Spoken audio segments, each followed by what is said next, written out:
గుప్పెడంత మనసు సీరియల్ ఈ రోజుతో ముగియటంతో రిషి మరియు వస్తారా చాలా ఎమోషనల్ అయ్యారు. రిషి రీఎంట్రీ తర్వాత గుప్పెడంత మనసు పూర్వ వైభవాన్ని అందుకుంది. సరికొత్త కథతో ప్రేక్షకుల్ని ఆకట్టుకుంది. ఈ తరుణంలో ఎండ్ కార్డ్ వేయటాన్ని గుప్పెడంత మనసు సీరియల్ ఫ్యాన్స్ జీర్ణించుకోలేకపోతున్నారు.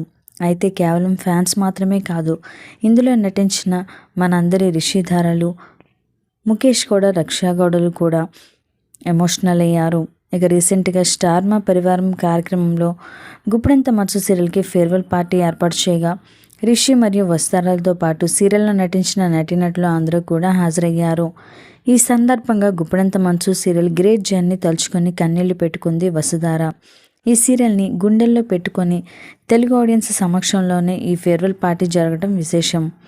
బాధ, సంతోషం, కామెడీ, రొమాన్స్ ఇలా మిక్స్ ఎమోషన్స్తో సాగింది ఈ సీరియల్. వస్తారాలైతే భలే క్యూట్గా అనిపించారు. వసుధారాన్ని పొట్టి పొట్టి అంటూ భలే ఆట పట్టించాడు రిషి.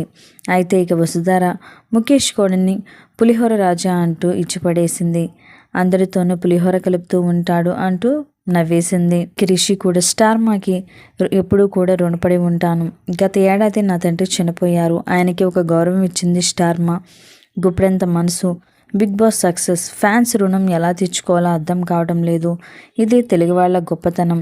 రక్షని కూడా మిస్ అవుతున్నాను. ఈమె నా లక్కీ హీరోయిన్, నాకు లక్ ఇచ్చింది అంటూ రక్షా గౌడ టీషర్ట్ పై కూడా మై లక్కీ హీరోయిన్ అంటూ రాసి గుప్పెడంత మనసు సీరియల్ తెలుగు సీరియల్ చరిత్రలోనే మిగిలిపోతుంది అని ఎమోషనల్ అయ్యాడు ముఖేష్ కూడా.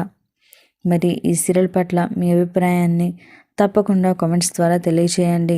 మరి మీరు కూడా ఈ సీరియల్ని మిస్ అవుతున్నట్లయితే అని మీ అభిప్రాయాన్ని కామెంట్స్ ద్వారా తెలియచేయండి. ఇలాంటి లేటెస్ట్ వీడియోస్ కోసం ఎప్పుడైనా మా ఛానల్ని తప్పకుండా సబ్స్క్రైబ్ చేసుకోండి.